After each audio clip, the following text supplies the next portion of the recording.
صلی اللہ علیہ وسلم خود فرما رہے ہیں کہ 30 دجال آئیں اور ان میں سے ہر ایک یہ دعویٰ کرے گا کہ میں اللہ کا رسول ہوں، میں اللہ کا نبی ہوں، لیکن فرمایا کہ وہ جھوٹا ہے، اللہ نے مجھے ختم نبوت کا تاج پہنایا۔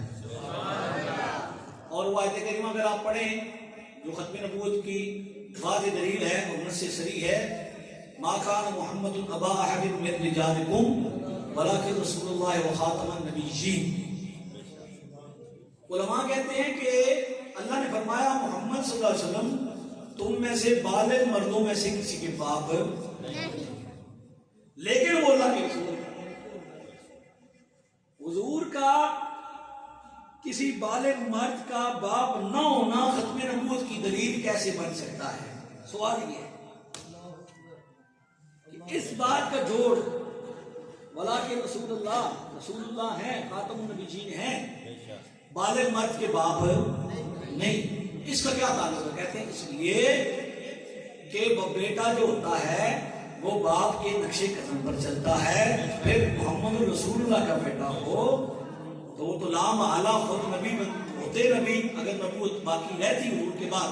ابن ماجہ میں حضور کی روایت خود فرمایا کہ حضرت ابراہیم جب فوت ہوئے آپ کے صاحبزادے تو فرمایا لو عاشا لکانا صدیقا نبیا، اللہ کا حکم نہیں تھا، اللہ نے مجھے آخری نبی بنا دیا، میرے بعد نبی نہیں، اگر میرے بعد نبی ہوتا یہ میرا بیٹا ابراہیم زندہ رہتا تو نبی بھی ہوتا، صدیق بھی ہوتا، لیکن اللہ کو یہ گوارا نہیں، اللہ نے پہلے دن سے ختم نبوت کا تاج آپ کے سر پر رکھا۔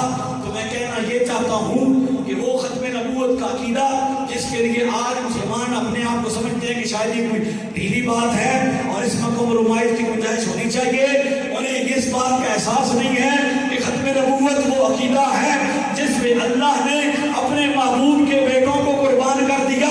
تو ختم نبوت کے لیے جب اس کائنات کے سب سے افضل پیغمبر اعظم خود خاتم النبیین کے بیٹے قربان ہو سکتے ہیں تو امتیوں کے بیٹے کیوں نہیں قربان ہو سکتے؟ سعادت ہونی چاہیے، پھر تو اس کو سعادت سمجھنا چاہیے کہ اللہ نے مجھے اس مشن کے لیے میرا انتخاب کر لیا ہے۔ تو اللہ فرماتا ہے ولیکن رسول اللہ، لیکن وہ کیا ہے؟ اللہ کے خاتم النبیین، اور تمام نبیوں کے خاتم ہیں۔ اچھا آپ نے غور فرمایا، علماء بیٹھے ہیں، ایک ہوتا ہے نبی ایک ہوتا ہے رسول۔ اللہ نے فرمایا محمد صلی اللہ علیہ وسلم بالغ مردوں میں سے کسی کے باپ نہیں لیکن اللہ کے رسول ہیں، لیکن آگے جا کے فرمایا وخاتم النبیین۔ مناسبت تو یہ تھی کہ جب یہاں رسول کا لفظ آیا ولیکن کے ساتھ تو آگے بھی مرسلین ہوتا، آگے رسول اللہ وخاتم المرسلین، یہاں نبی کیوں آیا؟ یہاں پہ اللہ نے یا تو پیچھے میں نبی آتا آگے رسول آ جاتا، یہاں رسول تھا ولیکن رسول اللہ، تو وہاں خاتم المرسلین ہونا چاہیے تھا، مناسبت ہو جاتی، پیچھے رسول کا لفظ ہے آگے بھی رسول کا آ جاتا۔